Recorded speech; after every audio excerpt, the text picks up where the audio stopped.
Hello everyone, आकार IAS की YouTube channel पे आप सभी का स्वागत है। तो इस लेक्चर में हम लोग द हिंदू की न्यूज़ एंड एडिटोरियल एनालिसिस करेंगे।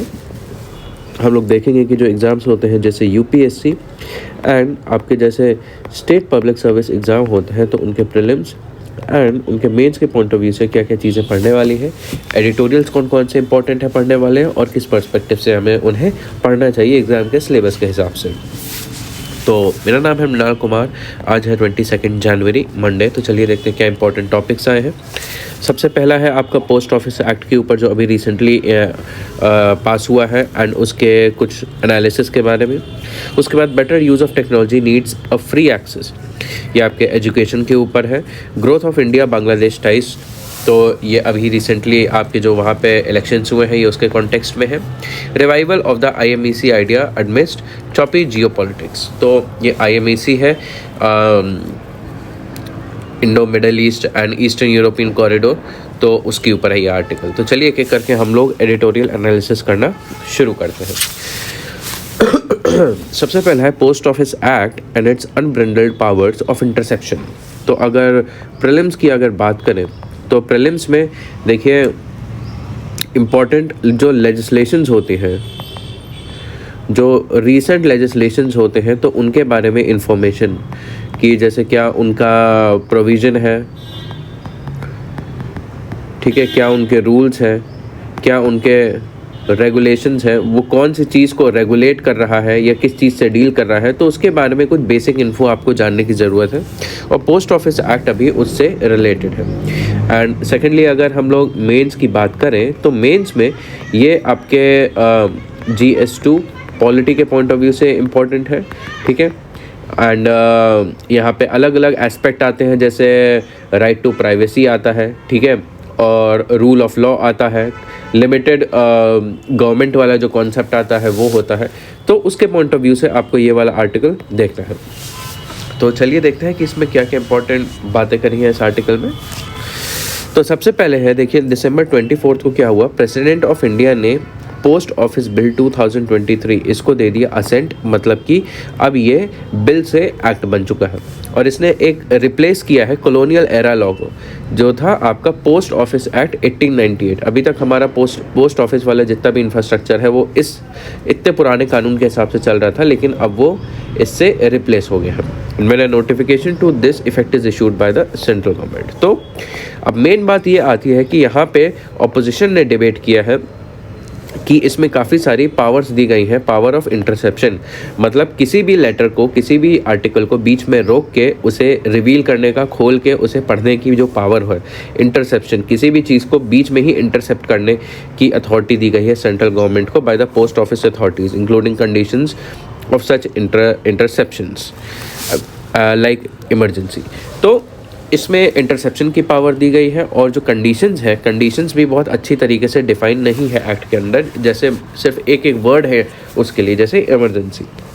Another point is that there are also no procedural safeguards in the act to check the arbitrary use of by the authorities. तो अथॉरिटीज़ इसका कहीं मिसयूज़ ना करें, तो अथॉरिटीज़ के ऊपर कोई कंट्रोल वाला कोई भी प्रोविज़न नहीं है, कोई भी कंडीशंस नहीं है, प्रोसीजरल सेफगार्ड्स नहीं है। तो इसके बारे में आगे और देखते हैं। तो यहाँ पे इंटरसेप्शंस के बारे में बात करी है। देखिए हमारे कम्युनिकेशन वाले लॉज में इंटरसेप्शन कैसे इवॉल्व होता है। तो एवोल्यूशन की अगर बात करें तो जो नया जो टेलीकम्युनिकेशंस एक्ट 2023 है ये रिप्लेस करता है आपके टेलीग्राफ एक्ट 1885 और वायरलेस टेलीग्राफी एक्ट 1933। और जो सेक्शन 20 का सब क्लॉज 2 है नए एक्ट का, दैट गवर्न्स मैसेज इंटरसेप्शन, ठीक है। ये जो नया टेलीकम्युनिकेशन एक्ट है ये दोनों, और टेलीग्राफ एक्ट दोनों जो है इंटरसेप्शन को गवर्न करते हैं। टेलीकम्युनिकेशन एक्ट का सेक्शन 20 एंड 2 और टेलीग्राफ एक्ट का section 5 clause 2, but includes safeguards previously which are crucial for activating this provision.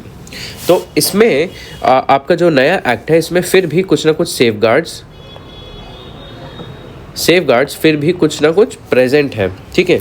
और उसी के अपोज में हम लोग एक और एक्ट की बात करते हैं, इंफॉर्मेशन टेक्नोलॉजी एक्ट, जिसके पास ज़्यादा पावर है इंटरसेप्शन की, मतलब किसी भी मैसेज को बीच में ही रोक के पढ़ने की, under the section 69(1) without requiring public emergency और पब्लिक सेफ्टी जस्टिफिकेशन। तो देखिए कई बार कानून में जैसे कोई मैसेज इंटरसेप्ट करना, किसी की भी प्राइवेट कॉन्वर्सेशन को बीच में रोक के पढ़ना, ये एक बहुत बड़ी एक्टिविटी हो गई, ये एक सीरियस एक्टिविटी हो गई। तो कानून जो है, ताकि गवर्नमेंट के पास, एग्जीक्यूटिव के पास इसे मिसयूज़ करने की अथॉरिटी ना आए, तो कानून जो है कंडीशंस बीच में रख देता है कि अगर एग्जीक्यूटिव को कोई भी ऐसी एक्टिविटी करनी है, इंटरसेप्ट करना है, तो किसी ना कोई एक अच्छा रीज़न होना चाहिए। ठीक है, जैसे पब्लिक इमरजेंसी, जैसे पब्लिक सेफ्टी, ऐसा जो सेफगार्ड्स हैं आपके इस वाले एक्ट में प्रेजेंट है। लेकिन जो आपका इंफॉर्मेशन टेक्नोलॉजी एक्ट है, इसमें ऐसा कोई सेफगार्ड प्रेजेंट नहीं है। तो its safeguards were only notified in 2019, highlighting the regulatory delays। तो शुरुआत में जो आपका 2000 में ये जो एक्ट आता है, इंफॉर्मेशन टेक्नोलॉजी एक्ट, इसमें कोई भी सेफगार्ड नहीं था। सेफगार्ड आया भी तो आपके 2009 में आया। तो यहाँ पे रेगुलेटरी डिलेज है, ठीक है। और सुप्रीम कोर्ट के इंटरवेंशन की बात करें, in the absence of official safeguard under the telegraph act, supreme court in the PUCL versus union of India 1996 established procedural measures to prevent arbitrary phone tapping। तो इस चीज़ को ध्यान में रखते हुए कि सेफगार्ड्स होने के बाद भी कई बार क्या होता था, लोगों के फ़ोन जो है टैप कर लिए जाते थे, सरकार जो है फ़ोन टैप कर लेती थी। तो यहाँ पे सुप्रीम कोर्ट ने इस केस के अंडर में यहाँ पे कुछ प्रोसीजरल मेजर्स प्रिस्क्राइब किए। Recognising privacy as a part of fundamental right, the court emphasized strict legal procedure, just, fair and reasonable safeguard against arbitrary, freakish and bizarre interception। तो इसका जस्टिफिकेशन देते हुए बोला कि ये जो है इंटरसेप्शन जो है किसी का भी आर्टिकल 21 जो राइट टू प्राइवेसी होता है उसे वायलेट करता है। तो लोगों का जो इंटरसेप्शन करते हुए एक स्ट्रिक्ट लीगल प्रोसीजर फॉलो करना चाहिए और उस लीगल प्रोसीजर में भी एडिक्वेट सेफगार्ड्स होने चाहिए। The court's directive remained in effect until 2007 when the government enacted the Rule 419 under the Telegraph Act, authorizing interception in emergent cases for up to 7 days without prior permission, effectively delegating some interception powers to law enforcement agencies। तो जब court ने ऐसा बोला कि सरकार जो है अपने पास ऐसी वाइड पावर्स नहीं रख सकती, तब जाके सरकार ने कुछ ना कुछ स्टेप्स लिए, कुछ ना कुछ अपने कंडीशंस रखी इंटरसेप्शन की। Court further defined public emergency and public safety as necessary pre condition for interception, limiting its use even for compelling interest like national security और क्राइम प्रिवेंशन। तो आगे चल के कोर्ट ने जो आपके और लिमिटेशंस है कि कौन सी कंडीशन में इंटरसेप्शन किया जा सकता है, जैसे आपका पब्लिक इमरजेंसी होनी चाहिए, जैसे पब्लिक सेफ्टी होना चाहिए, सिर्फ इन्हीं रीजंस के अंडर ही इंटरसेप्ट किया जा सकता है। ठीक है, और एक टाइप से कोर्ट ने किसी की भी कम्युनिकेशन को इंटरसेप्ट करना और टफ बना दिया। तो अगर टेलीग्राफ एक्ट और IT एक्ट के बारे में डिफरेंसेस देखें तो जो IT एक्ट होता है इसका ज़्यादा बड़ा स्कोप होता है इंटरसेप्शन का। ठीक है, यहाँ पे लोगों की कॉन्वर्सेशंस बीच में रोक के और आसानी से सुनी जा सकती है। Similar procedural safeguards apply to both act, emphasising the fundamental right to privacy, preventing misuse of interception powers. तो अगर इन कानूनों की बात करें, देखिए दोनों में कुछ ना कुछ सेफगार्ड्स हैं, बट ये वाला जो IT एक्ट है ये ज़्यादा वाइड होता है हमारी कंट्री में। और अब अगर अप्रहेंशंस की बात करें कि जो अभी रिसेंटली पोस्ट ऑफिस एक्ट आया है उसमें क्या क्या कंसर्न्स वाले रीज़न हैं, तो जो नया पोस्ट ऑफिस एक्ट है इसमें सेफगार्ड्स जो है बहुत कम है या फिर ऑलमोस्ट नहीं है।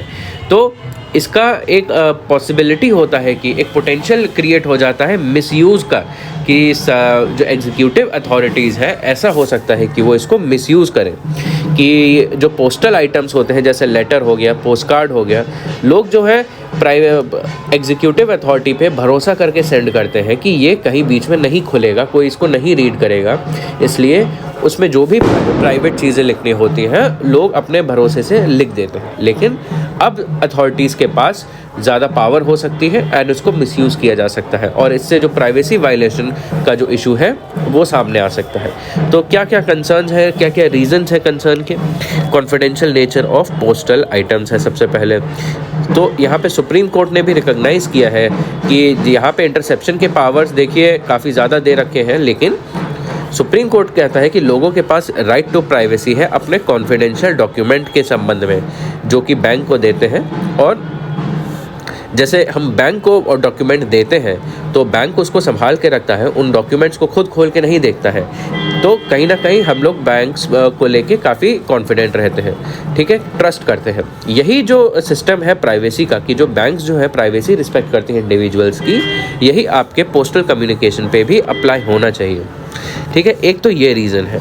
उसके बाद दूसरा रीज़न क्या बताया है कि right to communication and privacy. तो सुप्रीम कोर्ट ने यहाँ भी बोला है, has establish the right to communication as part of the right to privacy under article 21। और इंटरनेशनल कवेनेंट्स जो होते हैं वो भी इसे प्रोटेक्ट करते हैं सरकार के इंटरसेप्शन से। तीसरे अगर एस्पेक्ट की बात करें, historical context, the constituent assembly considered explicitly including secrecy of correspondence as a fundamental right but dropped it due to the perceived administrative difficulties with existing interception laws. This highlight sensitivity surrounding the postal privacy. तो जो जब constituent assembly debate भी हुई थी उसमें भी postal privacy को लेके काफ़ी डिबेट्स हुए थे। उसके बाद लिबरलाइज इंटरसेप्शन प्रोविज़न, ठीक है, ये आपका चौथा कंसर्न है कि इंटरसेप्शन के जो प्रोविजंस है वो आसान कर दिए गए हैं काफ़ी ज़्यादा सरकार के लिए, कि जो हमारे पब्लिक सेफगार्ड्स थे, जैसे पब्लिक इमरजेंसी हो गया या पब्लिक सेफ्टी हो गया, इसको भी और ज़्यादा वेग और लेस इफ़ेक्टिव बना दिया गया है। और 5वें नंबर पे ये है कि एब्सेंस ऑफ प्रोसीजरल सेफगार्ड्स, ठीक है, कि जैसे आईटी एक्ट हो गया, टेलीग्राफ एक्ट हो गया, इसमें कुछ ना कुछ सेफगार्ड्स हुआ करते थे, लेकिन यहाँ पे कोई भी सेफगार्ड नहीं है। किसी सिटीजन को या किसी पोस्ट कार्ड को खुलने से बचाने के लिए कोई सेफगार्ड नहीं है। तो यहाँ पे आर्बिटरीनेस की मतलब मनमानी करी जा सकती है यहाँ पे, और लोगों की प्राइवेसी पे अटैक किया जा सकता है, को वायलेट किया जा सकता है, ठीक है। तो ये कुछ कंसर्न्स हो गए। उसके बाद यहाँ पे ऑथर बात करते हैं कि क्या कॉन्सिक्वेंसेज हो सकते हैं अनऑथराइज्ड इंटरसेप्शन के। Unauthorised interception versus misuse by authority, देखिए ये एक बड़ा इशू बन जाता है यहाँ पे, ठीक है।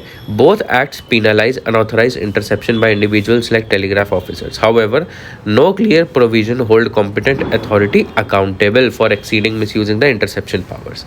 तो दोनों जो एक्ट हैं, टेलीकम्युनिकेशन एक्ट और पोस्ट ऑफिस एक्ट, देखिए उसमें भले ही काफ़ी ज़्यादा पावर्स दे रखे हैं इंटरसेप्शन की, लेकिन कोई प्रोविज़न नहीं दे रखा है आपके ऑफिसर्स को अकाउंटेबल ठहराने का, जिम्मेदार ठहराने का, कि अगर कोई वायलेट करता भी है प्राइवेसी या कोई मिसयूज़ करता है इंटरसेप्शन का, तो कोई पीनल प्रोविज़न स्ट्रॉन्ग नहीं है। उसके बाद दूसरा इशू है limited effectiveness of existing safeguard, कि जैसे टेलीग्राफ अभी प्रेजेंट जो सेफगार्ड्स हैं वो बहुत ज़्यादा इफेक्टिव नहीं है। जैसे टेलीग्राफ एक्ट की बात करें कि interception documents are destroyed after specific period making difficult to prove investigate potential misuse by authorities. तो यहाँ पे टेलीग्राफ एक्ट जो है, यहाँ पे इंटरसेप्शन वाले जो इंटरसेप्टेड डॉक्यूमेंट्स हैं कुछ समय बाद उनको डिस्ट्रॉय कर दिया जाता है, जिसके बाद उसे इन्वेस्टिगेट नहीं किया जा सकता। लेकिन टेलीकम्युनिकेशन एक्ट की अगर बात करें तो यहाँ पे एक रिव्यू कमेटी एग्जिस्ट करती है, लेकिन जो कि रिव्यू करती है कि किस बेसिस पे इंटरसेप्शन हो रहा है, कौन कर रहा है, क्या जस्टिफाइड है कि नहीं। लेकिन इस कमेटी की भी कुछ लिमिटेड पावर्स है कि they can set aside the interception order, recommend record destruction, they can not recommend disciplinary action against the competent authority even for proven misuse. तो यहाँ पे जो अकाउंटेबिलिटी है यहाँ पे काफ़ी कम हो जाती है, ठीक है। ये आपका इशू हो गया। तीसरा इशू की अगर बात करें, potential for abuse and lack of deterrence. तो absence of clear consequence for misuse by authorities create a loophole for abuse and reduce the deterrence effect of existing safeguards. की safeguards तो पहली बात बहुत कम है, जो कम है वो भी बहुत वीक है, और इसकी वजह से क्या होता है कि डिटरेंस नहीं है, लो ऑफिसर्स के बीच में इस बात का कॉन्सिक्वेंस का डर नहीं होगा, पनिशमेंट का डर बहुत कम होगा। और अगर एक और पॉइंट की बात करें, burden on constitutional codes. If citizens experience right to privacy violations due to misuse of interception under these acts, they are forced to seek relief and compensation through constitutional court, adding strain to the judicial system. तो ऐसा ही system जो है काफ़ी ज़्यादा dilute कर रखा है, और इसके बाद अगर लोगों का फ्रीडम जो है वायलेट भी होता है तब उनको कोर्ट जाना पड़ेगा, जिसकी वजह से कोर्ट्स का भी बर्डन बढ़ेगा। तो यहाँ पे कोर्ट्स का बर्डन देखिए ना बढ़ता अगर यहाँ पे प्रोविजंस जो है पहले से स्ट्रॉन्ग होते हैं। यहाँ पे प्रोविजंस वीक हैं, अब इनको रिजॉल्व करने के लिए सब लोग जाएंगे कोर्ट और वहाँ पे बैकलॉग होने लगेगा। तो ये कुछ ना कुछ की इश्यूज हैं। तो अब इसके पोटेंशियल सॉल्यूशंस क्या हो सकते हैं ऐसी सिचुएशन में, इंटरसेप्शंस के, लिबरल इंटरसेप्शंस के। Explicitly include provision holding competent authorities accountable, कि जो इंटरसेप्ट कर रहा है उसकी जिम्मेदारी सेट करनी चाहिए या उससे जवाबदेही मांगनी चाहिए, ठीक है। Define misuse clearly and establish specific penalties, की हमें जो सेफगार्ड जो है उनको अच्छे से डिफ़ाइन नहीं कर रखा है, जैसे पब्लिक इमरजेंसी हो गया, ठीक है, उसको अच्छे से डिफ़ाइन करके रखना है ताकि कोई भी पब्लिक इमरजेंसी के नाम पे कुछ भी ना कर ले। और अगर कोई दोषी पाया गया है तो उसके लिए कोई सख्त से सख्त सज़ा रखनी चाहिए। Empower review committee to recommend और initiate disciplinary action against responsible authorities. तो जो रिव्यू कमेटी है आपकी टेली कम्युनिकेशन एक्ट में, उसको और अथॉरिटी देनी चाहिए ताकि वो अकाउंटेबल ठहरा सके। उसके बाद strengthen investigative and oversight mechanism, की इंटरसेप्शन से संबंधित जो के केसेस को जो इन्वेस्टिगेशन होती है उसको और स्ट्रॉन्ग बनाए, उसको और इंडिपेंडेंट बनाए, एंड उसके जो मिसयूज़ होता है उसको और अच्छे से इन्वेस्टिगेट कर सकें। And ensure the adequate record keeping to prevent destruction of crucial evidence, की रिकॉर्ड कीपिंग इस तरीके से हो कि आगे चल के इंटरसेप्शन वाले जो एविडेंस है उन्हें डिस्ट्रॉय ना किया जा सके। उसके बाद promote transparency and accountability, implement measures like public reporting on interception activities and review committee decisions to enhance transparency and public trust. तो अगर कंक्लूजन की बात करें तो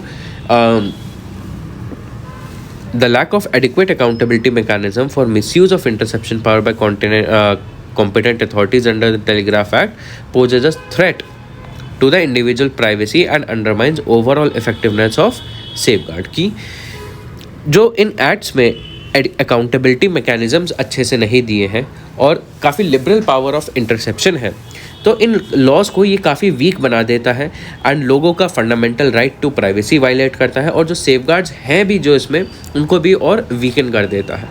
so taking the steps outlined above the amend the act, strengthen oversight, promote transparency. तो ये जो potential solutions हैं इसको लेके इनको इम्प्लीमेंट करके हम एक टाइप से रिजॉल्व कर सकते हैं अपने इश्यूज़ अबाउट इंटरसेप्शन। तो ये वाला जो आर्टिकल है basically problems, impact and solution के बारे में डिस्कशन करता है based upon the topic of the new post office act, ठीक है। तो ये है आपका पहला आर्टिकल। उसके बाद है better use of technology needs free access. तो अभी देखिए ये पूरा जो आर्टिकल है आपका टेक्नोलॉजी एंड एजुकेशन के ऊपर है, ठीक है। अभी recently annual survey of school education report आई है जो कि आपके स्कूल वाले बच्चों के एजुकेशनल स्टेटस के ऊपर रिसर्च करता है।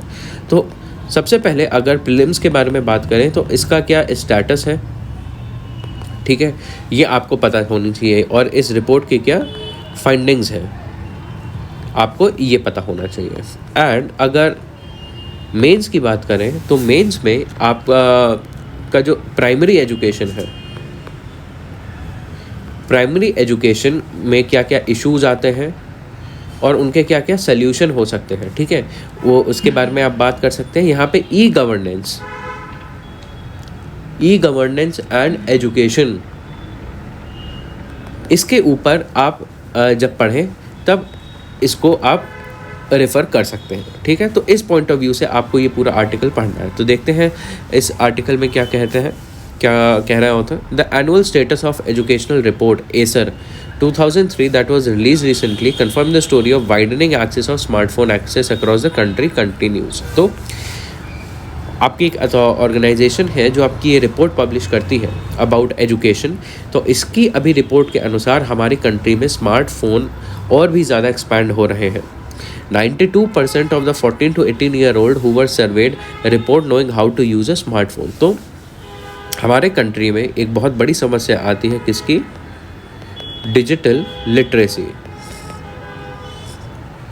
बेसिकली कि टेक्नोलॉजी को चलाना आना बेसिकली, कि स्मार्टफ़ोन क्या होता है, कैसे स्मार्टफ़ोन चलता है, उससे कैसे हम अपने काम कर सकते हैं, अगर सरकार से इंटरेक्ट करना हो कैसे कर सकते हैं, ठीक है, और बैंकिंग ऑपरेशंस करने हो फ़ोन से वो कैसे कर सकते हैं। तो ये सब कुछ आपका डिजिटल लिटरेसी में आता है, ठीक है। तो हमारे कंट्री में इस रिपोर्ट के अनुसार 14 से 18 साल के बच्चों के बीच 92% डिजिटल लिटरेसी है और 92% बच्चे जो है जानते हैं कि स्मार्टफ़ोन जनरली कैसे चलाना चाहिए।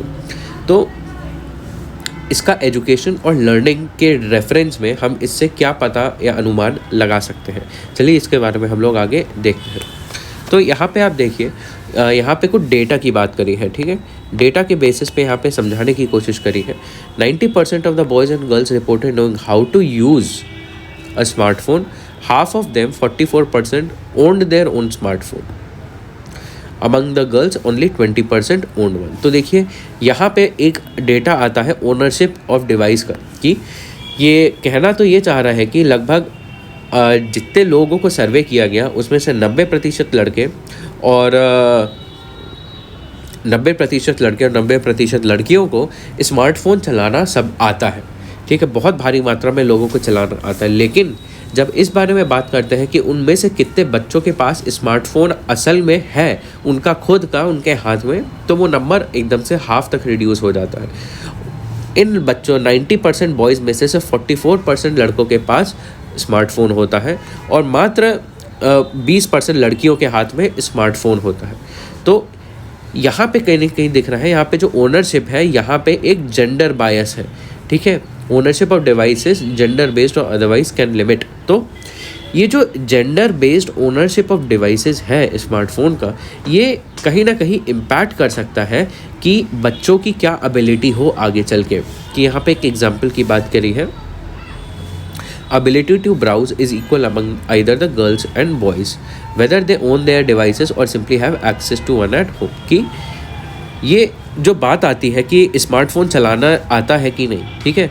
Ability to browse for information, smartphone पे कोई भी इंफॉर्मेशन ढूंढने की जो कैपेसिटी है वो लड़के और लड़कियों दोनों में इक्वल है, ठीक है। और घर पे अगर घर की बात करें तो घर में एटलीस्ट एक स्मार्टफोन तो सभी के पास है, जहाँ पे सर्वे किया गया कि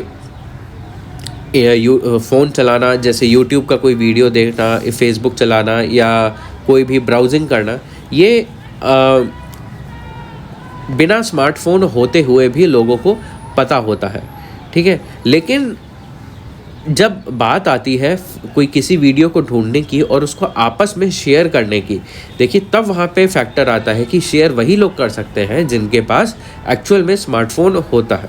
तो यहाँ पे लिमिटेशन आ जाती है कि नॉलेज तो है, बट स्मार्टफोन के नॉलेज की एप्लीकेशन से वही कर सकते हैं जिनके पास असल में हाथ में एक स्मार्टफोन हो।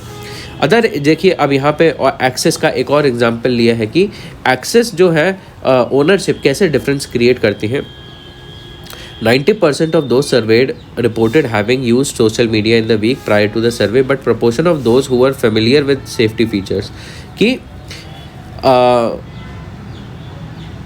was largely dependent on ownership। कि एक और एग्जाम्पल के तौर पे जब सर्वे किया गया तब वहाँ पे पाया गया 90% जो बच्चे हैं उन्हें सोशल मीडिया यूज़ करना बहुत अच्छे से आता है, कि रील्स देखना आता है, लाइक करना आता है, कमेंट करना आता है, ठीक है, और शेयर करना आता है। लेकिन उसके सोशल मीडिया के जो और फीचर्स होते हैं, सेफ्टी फीचर्स होते हैं, जैसे आपका पासवर्ड चेंज करना, किसी को ब्लॉक करना, ये सिर्फ उन्हीं को आता है जिनके पास एक्चुअल में स्मार्टफोन है।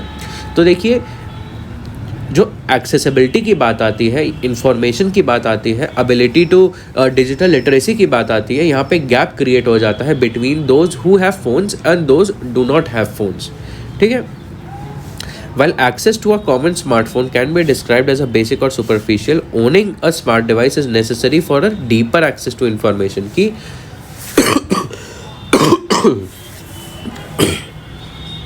कि सिर्फ ये इम्पॉर्टेंट नहीं है कि आपको कितना आता है सोशल मीडिया पे। अगर आपके पास फ़ोन नहीं होगा तो आपको एक लिमिटेड अमाउंट ऑफ इंफॉर्मेशन ही पता होगी स्मार्टफोन को चलाने के बारे में।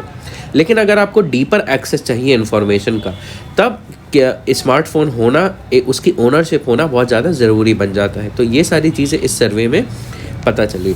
उसके बाद अगर आगे और देखें, smartphone skills need motivation combined with opportunity to learn. However, in cases of online services, commercial activities, girls show less participation than boys, led to do with barriers of technology and social obstacles.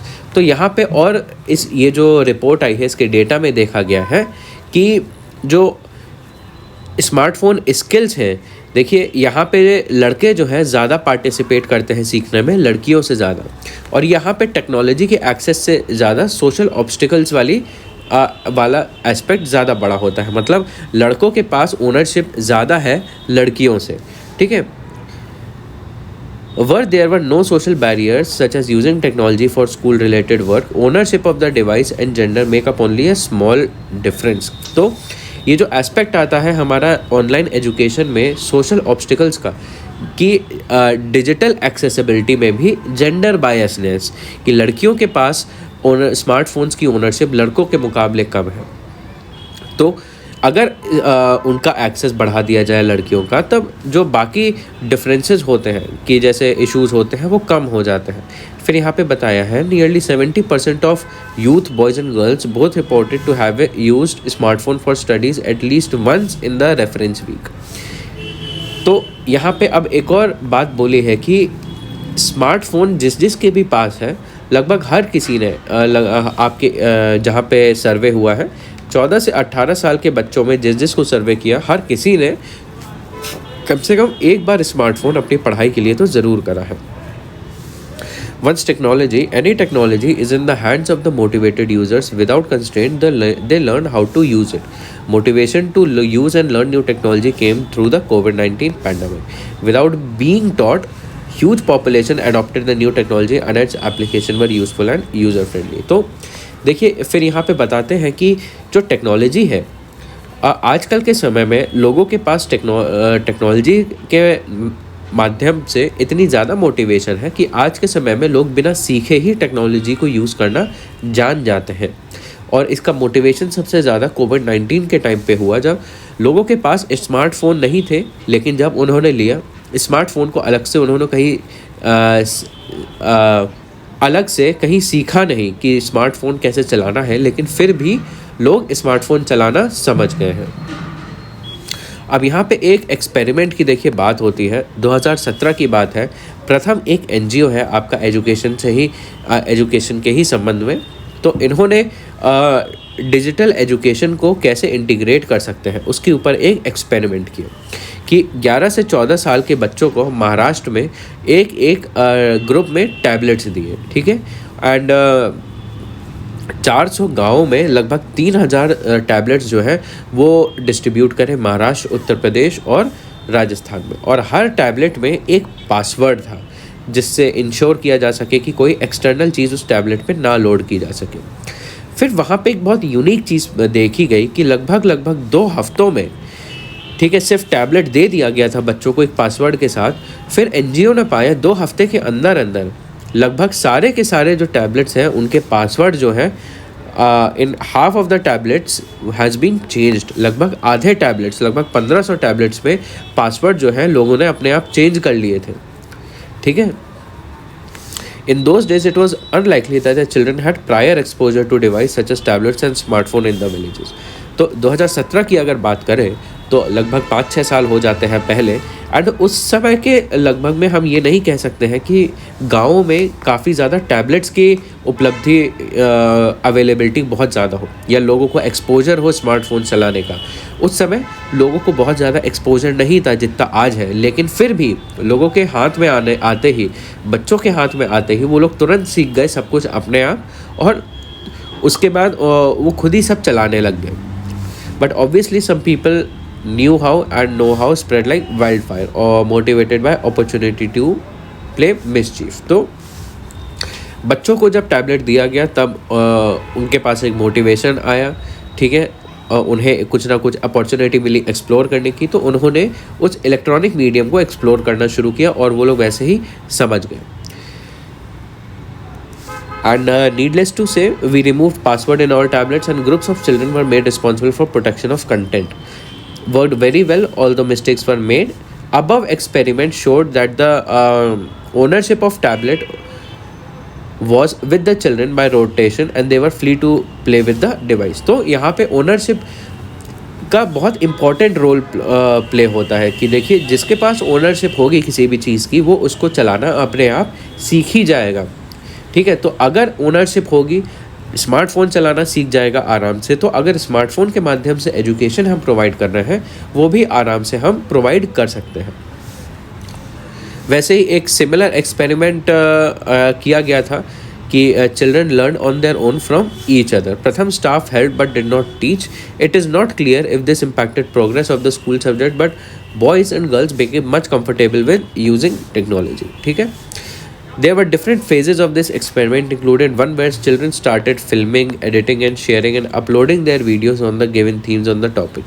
In one phase, almost half of the 4,394 group leaders were the girls. In other words, the girls use the technology equally well as the boys when they are given equal and unfettered access. तो इस experiment के माध्यम से और कुछ information मिली कि देखिए जो सोशल बायसनेस होती है देखिए वो सोसाइटल लेवल पे एग्जिस्ट करती है टेक्नोलॉजी के नाम के ऊपर। लेकिन अगर लड़के और लड़कियों को देखिए यहाँ पे एक्सपेरिमेंट किया गया कि उसी एक्सपेरिमेंट में जब दोनों लड़के और लड़कियों को दिया गया टैबलेट तो लड़कियों ने भी उतना ही पार्टिसिपेशन दिखाया उस चीज़ को सीखने में जितना लड़कों ने दिखाया। तो यहाँ पे बस मैटर करता है कि लड़कियों को अपॉर्चुनिटी प्रोवाइड करने की। अगर हम प्रोवाइड करते हैं तो वो उनसे कम नहीं उनसे ज़्यादा नहीं बट एटलीस्ट उनके इक्वल तक का प्रोग्रेस कर सकते हैं। In contrast when their access is constrained, their learning is also likely to be affected negatively. ASER 2023 reports a lower ability of girls to perform tasks such as accessing service, making payment or being safe on the internet. This is strongly related to constraint in using the device due to absence of ownership. तो यहाँ पे देखिए इस सर्वे में एक और चीज़ पाई गई कि लड़कियों को जो है काफ़ी सारे स्मार्टफोन के ऑपरेशंस इस सर्वे के अनुसार नहीं आते हैं जहाँ पे सर्वे किया गया कि जैसे पेमेंट करना, ठीक है, इंटरनेट पे सेफ्टी बनाए रखना। तो ये सारे रीजंस देख लिए आज के समय में इसीलिए है क्योंकि एक्सेस है टेक्नोलॉजी का, लेकिन लड़कों के पास ज़्यादा ओनरशिप है, लड़कियों के पास कम है। तो हमें कोशिश करनी चाहिए कि लड़कियों के पास भी हमें इसकी ओनरशिप बढ़ानी चाहिए, तब जाके हम जो है एजुकेशन और ई गवर्नेंस वाले जो इनिशिएटिव्स और बेनिफिट्स हैं वो उन तक और अच्छे से लास्ट माइल तक पहुंचा पाएंगे। तो ये है आपका सेकेंड आर्टिकल। अब आता है third article, the growth of India Bangladesh ties. तो इसका रेलेवेंस जो है आपका प्रीलिम्स के बेसिस पे देखें तो अलग अलग जो स्कीम्स होती हैं, जो अलग अलग प्रोजेक्ट्स होते हैं, ठीक है, ये आपको पता होने चाहिए। इंडो बांग्लादेश रीजन के आसपास की जो ज्योग्राफी है कि कौन सी रिवर जाती है बांग्लादेश में, कौन सी रिवर वहाँ पे जुड़ती है, कौन सी रिवर को लेके रिवर डिस्प्यूट्स हैं, कौन से स्टेट्स जो हैं बांग्लादेश से टच हो रहे हैं, तो उनका ज्योग्राफिकल एस्पेक्ट आपको काफ़ी अच्छे से पता होना चाहिए। और कौन कौन इंटरनेशनल ऑर्गेनाइजेशन है जिनमें इंडिया एंड बांग्लादेश साथ में है। एंड अगर हम मेंस की बात करें तो मेंस में ये आपका GS2 इंटरनेशनल रिलेशन में आता है, India and it's neighbourhood relations में, ठीक है। एंड यहाँ पे India and Bangladesh, Indo Bangladesh relation, ठीक है, इस पॉइंट ऑफ व्यू से आपको पढ़ना है। एंड अभी जैसे हम बैकग्राउंड की अगर बात करें तो वहाँ पे इलेक्शन हुए, वहाँ के इलेक्शन को क्रिटिसिज्म मिला क्योंकि वहाँ के ऑपोजिशन ने इलेक्शंस को बॉयकॉट करा था। तो जो वहाँ पे मेजॉरिटी पावर थी वो फिर से इलेक्शंस में वोट करके आ गई। तो उनकी जो प्राइम मिनिस्टर है शेख हसीना, वो प्राइम मिनिस्टर बनी, वापस बांग्लादेश में आई और चौथे टर्म के लिए वो आई है। कौन सी पार्टी से आई है? अवामी लीग, ठीक है। एंड इसके बाद हमारे जो प्रधानमंत्री हैं नरेंद्र मोदी, उन्होंने उनको कॉन्ग्रेचुलेट किया, ठीक है, और ये इस चीज़ को रीअफर्म किया कि इंडिया और बांग्लादेश के करीबी संबंध है। तो अभी तक टाइज जो है कैसे आगे बढ़ी हैं, तो अगर हिस्टोरिकल पॉइंट ऑफ व्यू से देखें, जो हमारा शुरू होता है अच्छे रिलेशंस वो आपके 1971 बांग्लादेश लिबरेशन वॉर से शुरू होते हैं, जहाँ पे इंडिया ने काफ़ी ज़्यादा मिलिट्री और मटेरियल सपोर्ट दिया था बांग्लादेश को पाकिस्तान से फ्री होने में, ठीक है, ताकि बांग्लादेश जो है इंडिपेंडेंट हो सके। लेकिन इसके बाद भी कुछ सालों में जब बांग्लादेश में जो मिलिट्री बैक्ड सरकार है वो थोड़ा और पावर में आई, तब उसके इंडिया के साथ संबंध जो है ख़राब होने लगे। ठीक है, वहाँ पे बांग्लादेश में फिर 1970s के फिर 75 के बाद से थोड़े टर्म्स जो है ख़राब होने लगे और काफ़ी सारे इश्यूज सामने आने लगे, जैसे boundary disputes, insurgency, sharing of water. और ये जो इनस्टेबिलिटी है, ये इश्यूज है, ये कुछ दशकों तक चलते रहे, 1996 तक चलते रहे। 1996 में क्या डिफरेंट होता है, शेख हसीना पावर में आती है और यहाँ के बाद से हमारे जो बायलैटरल टाइज हैं वो और इम्प्रूव हो जाते हैं। ठीक है, उसके बाद देखिए तब से अभी तक इंडिया और बांग्लादेश ने काफ़ी सारे एरियाज़ में प्रोग्रेस किया है, जैसे ट्रेड हो गया, एनर्जी हो गया, इंफ्रास्ट्रक्चर हो गया, कनेक्टिविटी और डिफेंस। अब यहाँ पे बात आती है कि इंडिया बांग्लादेश की इकोनॉमिक कोऑपरेशन कैसी है। ठीक है, तो इंडिया और बांग्लादेश का जो ट्रेड की अगर बात करें तो धीरे धीरे ये आगे ही बढ़ा है। ठीक है, इंडिया है जो है बांग्लादेश का सबसे बड़ा ट्रेडिंग पार्टनर है, सबसे ज़्यादा मात्रा में ट्रेड जो है बांग्लादेश से इंडिया ही करता है कि 2021 और 22 में $18 बिलियन का ट्रेड हुआ, जबकि पिछले साल उनका सिर्फ $10.8 बिलियन का ट्रेड हुआ था। और अभी 2022-23 में ये थोड़ा कम हुआ है आपका पैंडेमिक और रशिया यूक्रेन वॉर की वजह से। ठीक है, और India is also the second biggest trade partner with Bangladesh with exports amounting to 2 billion in Indian market. तो इंडिया जो है बांग्लादेश को लगभग 2 बिलियन बांग्लादेश जो है इंडिया को $2 बिलियन का एक्सपोर्ट करता है। और 2022 में दोनों कंट्रीज़ ने comprehensive economic partnership agreement sign किया था। दोनों देशों के बीच में व्यापार वाला संबंध होता है ये, जहाँ पे कस्टम ड्यूटीज़ जो है ख़त्म कर दी जाती है, टैक्सेस जो है दोनों के बीच में कम कर दिए जाते हैं और ट्रेड वाला जो प्रोसेस है वो और सिंप्लीफाई हो जाता है ताकि और भारी मात्रा में दोनों के बीच में व्यापार हो। और इससे अनुमान लगाया जा रहा है कि ये इनिशिएटिव के बाद अनुमान लगाया जा रहा है कि सोशल और इकोनॉमिक अपॉर्चुनिटीज़ भी और बढ़ सके।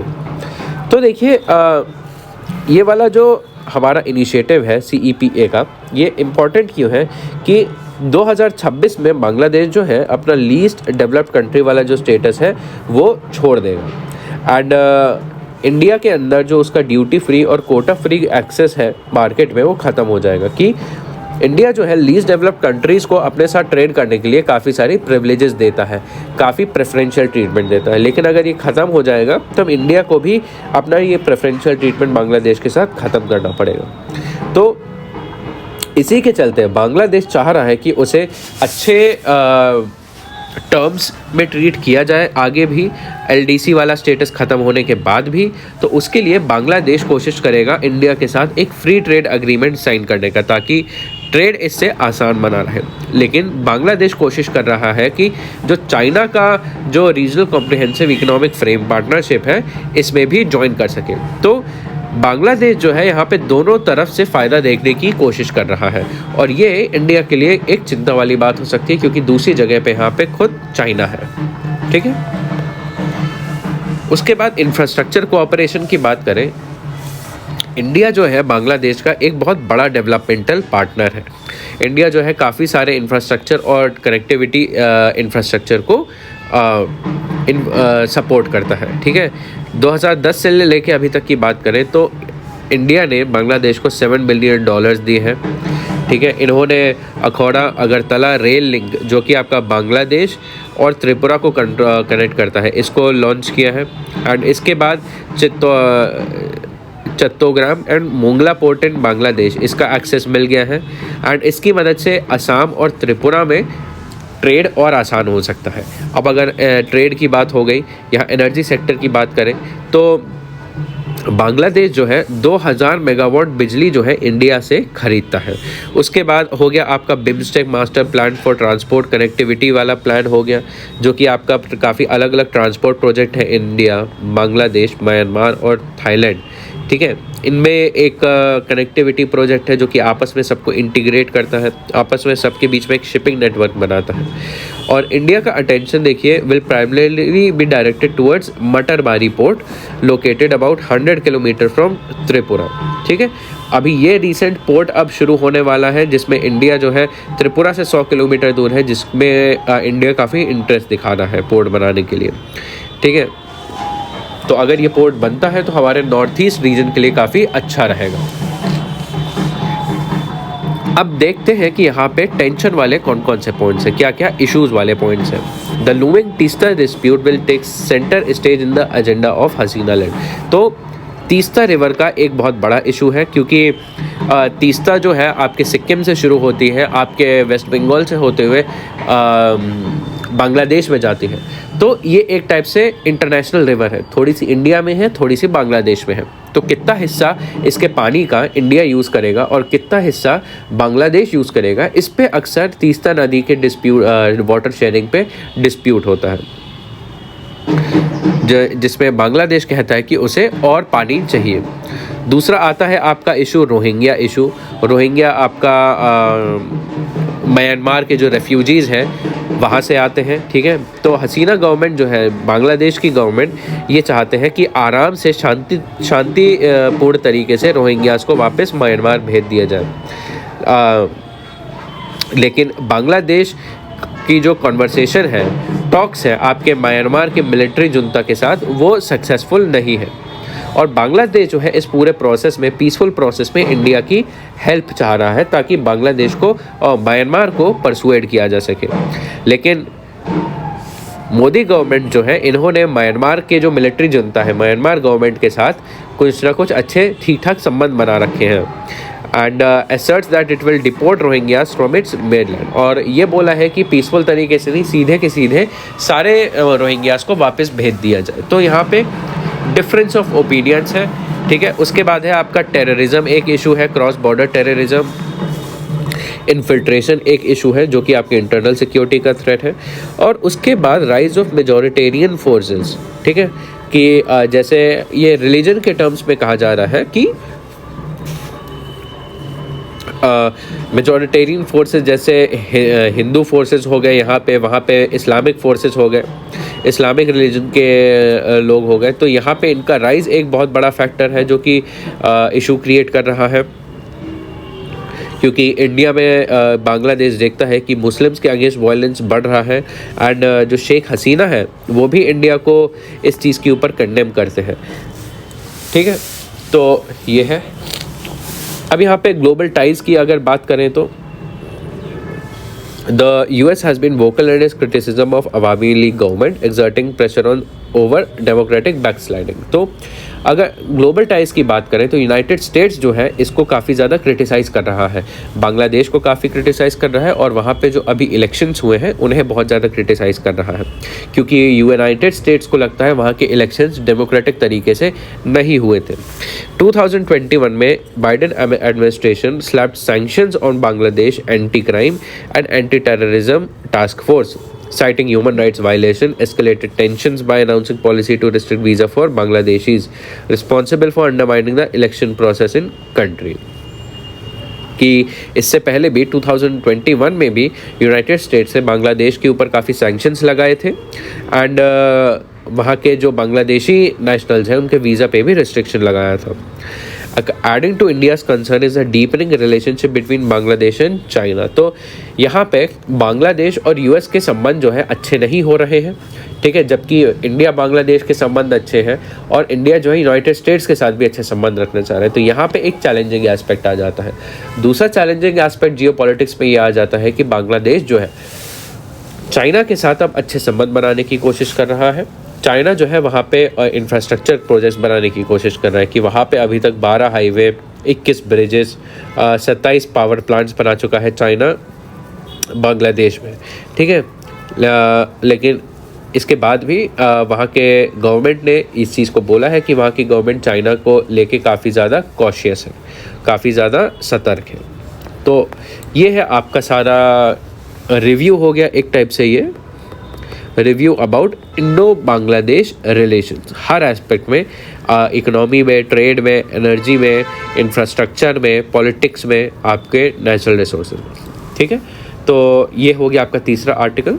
अब अगर चौथे आर्टिकल की बात करें, अ revival of IMEC idea amid choppy geopolitics. तो अगर प्रीलिम्स की बात करें तो आपको जानना पड़ेगा प्रीलिम्स में कि वो IMEC की अगर बात करें तो ये क्या है और कौन सी कंट्रीज़ हैं, एंड इसके अलावा ऐसे सिमिलर कौन से अदर प्रोजेक्ट्स, कौन से और प्रोजेक्ट्स हैं, ये आपको जानने की ज़रूरत है। तो यहाँ पे देखते हैं इस पूरे आर्टिकल में क्या कह रहे हैं। The Yemen conflict has been an alarming erosion in the shipping industry's confidence in the Suez Canal, continuing to be backbone of East-West trade. Shippers are not balking at taking the long circuitous voyage around Africa. तो देखिए, Yemen में जो है conflict चल रही है, कहीं ना कहीं आपके ये इस्लामिक कॉन्फ्लिक्ट से रिलेटेड है, और आपका जो हमास इजराइल वॉर चल रहा है उससे कहीं ना कहीं थोड़ा बहुत रिलेटेड है। और ये जो रीजन है ये आपका रेड सी के काफ़ी ज़्यादा पास में है, और ये आपके सुएज कैनाल के बीच में पड़ता है, सुएज कैनाल के रास्ते में पड़ता है। तो यहाँ पे जो है मेजर कंट्रीज़ जो है सुएज कैनाल के माध्यम से जाती हैं, लेकिन इस कॉन्फ्लिक्ट की वजह से वहाँ पे पायरेसी के काफ़ी सारे इश्यूज़ आने लगे हैं, काफ़ी ज़्यादा इनसिक्योरिटी के इश्यूज़ आने लगे हैं, वहाँ पे मिलिट्री कॉन्फ्लिक्ट वहाँ पे बढ़ रही है यमन कॉन्फ्लिक्ट के होने के बाद उस रीजन में आसपास। And Yemen conflict has beefed up the case for IMEC, India, middle east, eastern Europe economic corridor, which the Gaza war has seemingly dealt a major if not fatal blow। तो recently ये एक initiative है, ये एक type का corridor है जो अलग अलग देशों को कनेक्ट करेगा। तो यमन में कॉन्फ्लिक्ट होने के बाद इसको देखा जा रहा है थोड़ी बहुत इम्पोर्टेंस अब मिलने लगी है। ठीक है, ये जो आपका इनिशिएटिव था ये आपका इजराइल और हमास वाले वॉर के पहले लाया गया था इनिशिएटिव, लेकिन इस गाज़ा वॉर के बाद देखिए ये वाला जो इनिशिएटिव है इसमें इजराइल भी इन्वॉल्व था।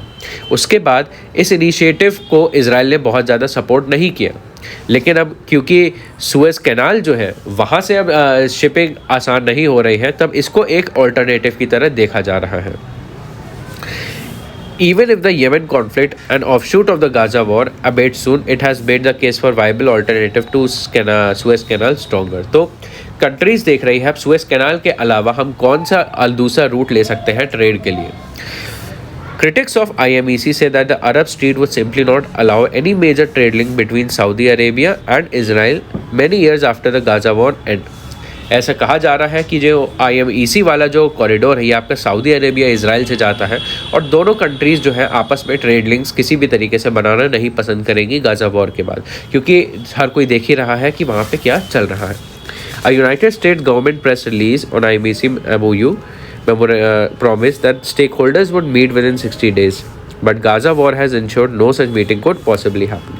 जब ये इनिशिएटिव शुरुआत में सामने लाया गया था तब यूनाइटेड स्टेट्स ने बोला था कि इस प्रोजेक्ट को जल्दी ही फाइनलाइज करना शुरू कर देंगे, लेकिन उसके कुछ समय बाद ही गाज़ा वॉर हो गया एंड इस चीज़ को आगे और ज़्यादा बढ़ावा नहीं मिल पाया। Connecting Al Haditha in Saudi to Haifa in Israel is at the core of IMEC।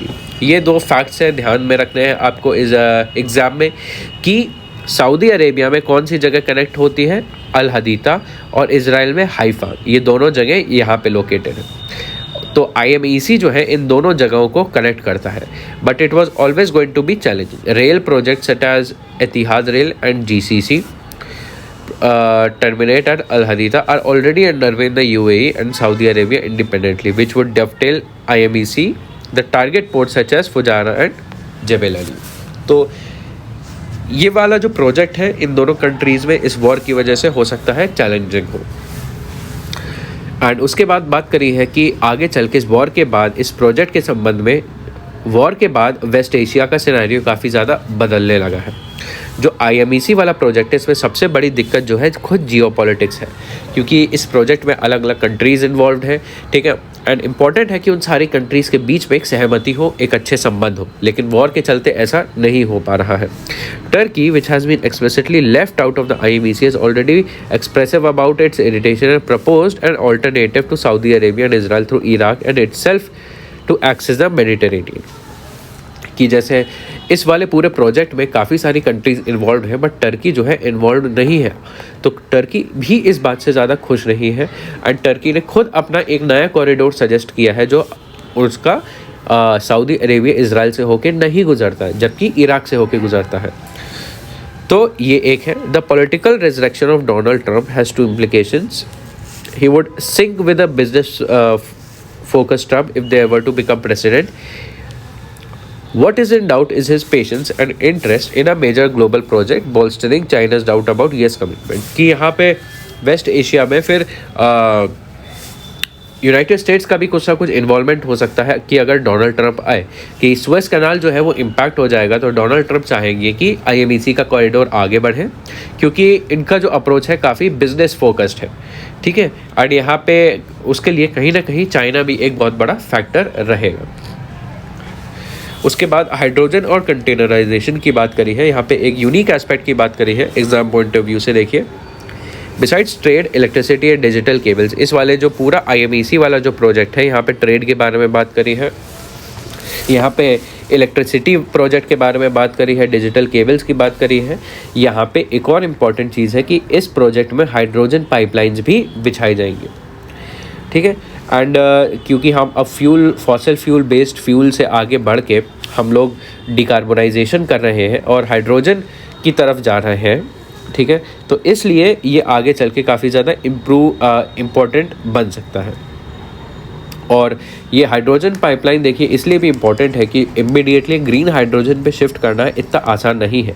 तो जब तक कि कंट्रीज़ ग्रीन हाइड्रोजन पे शिफ्ट नहीं करती, तब तक ऐसी पाइपलाइन कंट्रीज़ को काफ़ी ज़्यादा हेल्प कर सकता है। And hydrogen source from fossil fuels would keep Gulf nation in business in a hydrogen economy too, with corridor serving that purpose। तो इस कॉरिडोर का एक और इम्पॉर्टेंट बेनिफिट ये हो सकता है कि जो गल्फ कंट्रीज़ हैं वो फॉसिल फ्यूल्स के से हाइड्रोजन डिराइव करके बाकी कंट्रीज़ को हाइड्रोजन सप्लाई कर सकती हैं। यहाँ पे ये होगा कि गल्फ कंट्रीज़ भी बेनिफिट कर सकती हैं। अब अगर इंडिया की बात करें, containerisation through rail and road and IMEC is a big draw. Containerization radically quickens trade, reduces transport cost. India's national logistics policy in 2022 seeks to lower logistics cost due to global level by 2030. Beefing up containerization would be a key pathway towards achieving that goal। तो इस वाले project में देखिए containerisation का भी provision है कि pipelines तो होंगी, लेकिन कंटेनर्स के माध्यम से भी हाइड्रोजन की डिलीवरी होगी अलग अलग जगहों पे। और ये इंडिया की जो नेशनल लॉजिस्टिक्स पॉलिसी है उसके पॉइंट ऑफ व्यू से भी बेनिफिशियल हो सकता है। और the dedicated rail freight corridor that link to IMEC ports of Mundra and Jawaharlal Nehru port trust will play into IMEC logic. और इसी के चलते जो हमारे जो पोर्ट्स हैं जो IMEC से अलाइंग हैं, जो कि मुंद्रा पोर्ट है और जवाहरलाल नेहरू पोर्ट है, ये भी IMEC में फिट हो सकते हैं इंडिया के लिए, जो आपके फ्राइट कॉरिडोर वाले प्रोजेक्ट हैं। But these rail projects skirt southern India by and large. Containers in the south typically find their way to the Colombo transshipment container terminal via Chennai, Tuticorin and Thoothukudi. South can potentially leverage IMEC that promises to cut delivery schedule by 40% if also sees dedicated freight corridor as part of all India network। तो इस पूरे project से देखिए India के shipping industry को बहुत ज़्यादा फ़ायदा हो सकता है, क्योंकि वो सीधे इंडिया के पोर्ट से जुड़ी हैं। इंडिया के जो रेल फ्रेट कॉरिडोर है, इंडिया के जो रेलवेज़ है और जो लॉजिस्टिक्स है, उसको भी बहुत ज़्यादा फ़ायदा हो सकता है। और ओवरऑल देखिए इनका एक्सेस जो है साउथ इंडिया में काफ़ी ज़्यादा है, इनका प्रेजेंस। तो ओवरऑल देखिए इन सब का नेटवर्क साउथ इंडिया में और भी ज़्यादा अच्छा बन सकता है। तो ये हो गया पूरा आपका इम्पैक्ट IMEC का इंडिया पे एंड उससे रिलेटेड जियो पॉलिटिक्स। तो आई होप आपको आज का लेक्चर यूज़फुल लगा हो एंड आपने कुछ इसमें नया सीखा हो। अगर आपको कोई भी इशू हो, कोई भी डाउट हो, तो आप पूछ सकते हैं। Till then see you in the next editorial.